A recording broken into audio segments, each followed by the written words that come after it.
Hi guys, welcome back to my channel. My name is Sana. You are watching Sana Tech YouTube channel. In this video, I am going to teach you how to fix Snapchat not working on iPhone after iOS 18 update without wasting any time. Let's start this video.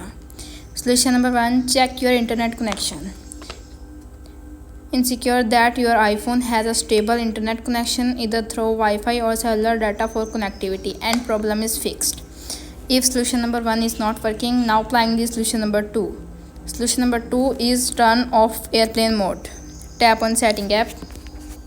You can see appears on screen airplane mode toggle on and 10 to 20 seconds back toggle off and problem is fixed.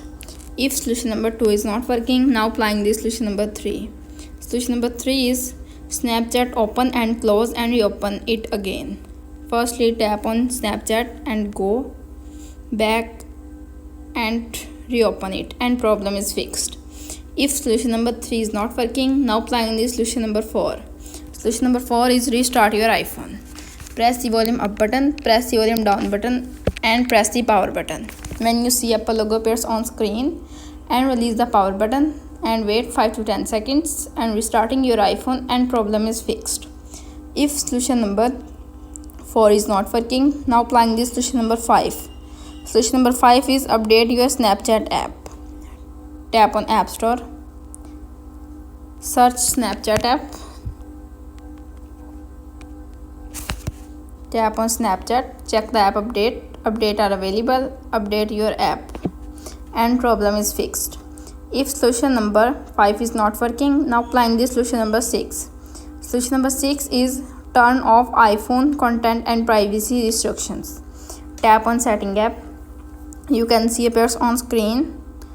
Scroll up. Tap on screen time. You can see appears on screen. Scroll up. Tap on content and privacy restrictions. Content and privacy restrictions toggle on and turn off and problem is fixed. If all solutions are not working on your iPhone, simply contact support.apple.com and fix your problem. How to fix Snapchat not working on iPhone after iOS 18 update is successfully. That's it. If the video helpful to you, please don't forget to share and subscribe my YouTube channel. Thanks for watching.